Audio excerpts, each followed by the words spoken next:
Κατά την παραμονή μας στη Ρόδο, δεχτήκαμε μια υπέροχη πρόσκληση. Μια βόλτα με ένα από τα σκάφη του ΑΣΙΑΘ, του Αθλητικού Ιστιοπλοϊκού Συλλόγου Ανοιχτής Θαλάσσης Ρόδου. Το σκάφος μας περίμενε στο Μαντράκι. Υπό τις οδηγίες των θαλασσόλικων Σταμάτη και Μάκη, το εκπαιδευμένο πλήρωμα πράττει τα δέοντα για να αρχίσει ο απόπλιος. Λύνουμε τους κάβους, μπαλόνια μέσα, έτοιμοι για αναχώρηση. Η ιστιοπλοεία έχει τη δική της ονοματολογία, που στα αυτιά του αμύτου ακούγεται κάπως παράξενα. Βιτζιρέλα, σκότες, φλόκους και μαντάρια θα τα μάθετε μόνο αν δοκιμάσετε την εμπειρία. Προς το παρόν, αρκεστείτε στα βασικά. Η κινητήριος δύναμη ενός ιστιοφόρου σκάφους είναι τα πανιά του. Με το που βγαίνουμε λοιπόν από το λιμάνι, έρχεται η ώρα να τα ανοίξουμε. Ναι, πάρε γρήγορα.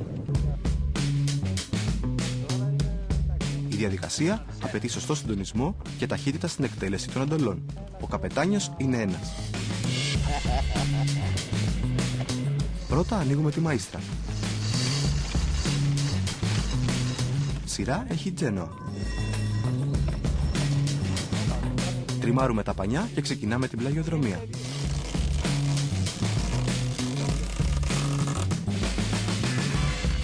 Ο ήχος του σκάφους που σκίζει τη θάλασσα και του αέρα που χαϊδεύει τα πανιά μας μαγεύει. Ο χρόνος μοιάζει να κινείται πολύ πιο αργά. Έχει σηκώσει ένα τεσσαράκι. Ιδανικός άνεμος για ιστιοπλοεία. Έχουμε ανοίξει Μαΐστρα και Τζένοα. Πλέουμε στη δυτική πλευρά του νησιού. Ώρα καλή στην πλώρη μας και αέρα στα πανιά μας.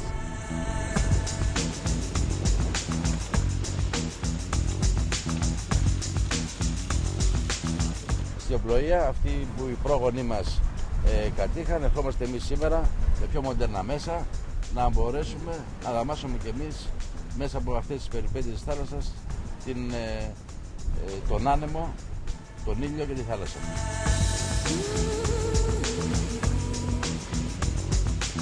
Ο Αθλητικός Σύλλογος Ανοιχτής Θαλάσσης Ρόδου ιδρύθηκε το 1986 και σήμερα αριθμεί 650 μέλη.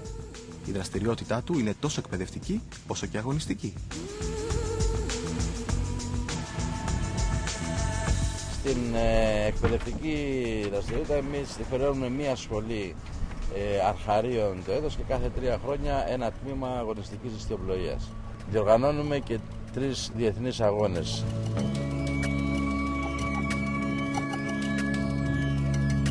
Ο Γιώργος αγωνίζεται ως πλήρωμα με το σκάφος Νεφέλη και η ιστιοπλοεία φαίνεται πως τον έχει κερδίσει. Είναι κάτι συναρπαστικό. Αποκτάς εμπειρίες που δεν δύσκολα να τις αποκτήσεις με άλλο άθλημα. Εάν πας αγωνιστικά δεν έχεις ηρεμία, έχεις ένταση στον αγώνα πάνω. Εάν πας για να κάνεις ταξίδι είναι η απόλυτη ηρεμία.